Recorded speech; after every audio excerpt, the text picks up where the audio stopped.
আসসালামু আলাইকুম প্রিয় দর্শক, আজকের বিষয় একনি বা ব্রণ। মোটামুটি যে একনি বা ব্রণ একটা সমস্যা, যেটা আমরা টিন এজ বা উঠতি বয়সে বা বয়স সন্ধিক্ষণে সাধারণত পুরুষ মহিলাদের সবারই হয়। মেয়েদের ক্ষেত্রে এটা বেশি বিব্রতকর অবস্থার মধ্যে পড়ি। কেননা আমরা ত্বকের প্রতি, আমরা রূপের প্রতি বেশি সচেতন। সেখানে প্রেক্ষাপটে যখন একনি হয়, প্রথম স্টেজে হওয়ার পরে আমরা হাত দিয়ে একটু খোঁচাখুচি করি। এরকম খোঁচাখুচিতে এটা ইনফেক্টেড হয়ে যায়, সেটা পার্মানেন্ট আকার ধারণ করে, অনেক বছর ধরে হয়। কোনো কোনো ব্রণের ক্ষেত্রে কি হয়, গোটা গোটা হয়। কোনো ক্ষেত্রে কি হয়, পাস্টলস দেখা যায়। এইভাবে যে মুখটাকে দেখতে অড লুকিং লাগে, কোনটা নুডুলার মতো হয়, তখন খুব নিজেকে খুব খারাপ লাগে।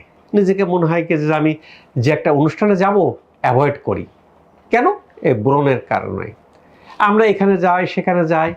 প্রচলিত ট্রিটমেন্টে যেটা ছিল যে অ্যান্টিবায়োটিক দেওয়া হতো, কিছু ওষুধ দেওয়া হতো, কিন্তু এটাতে দেখা যায় কি যে সেইভাবে কাজ করে না। এখন বর্তমানে অনেক রকম আধুনিক প্রযুক্তি চলে আসছে। আধুনিক ট্রিটমেন্টের মাধ্যমে এই ব্রণগুলো কিন্তু পুরোপুরি ভালো হয়।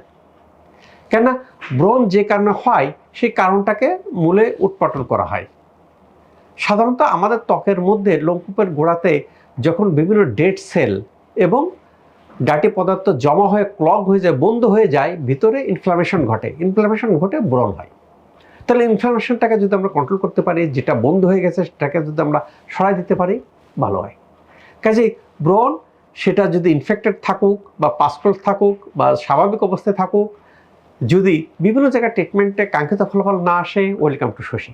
শশীতে কোনো কোনো ব্রণ এক সেশনেই আল্লাহর রহমতে ভালো হয়ে যায়। আমি একটা লাইভ দিয়েছিলাম কয়েকদিন আগে। কিন্তু সাধারণত এক সেশন লাগে না, বেশ কয়েকটা সেশন লাগে। এটা তার নেচারের উপর ডিপেন্ড করে।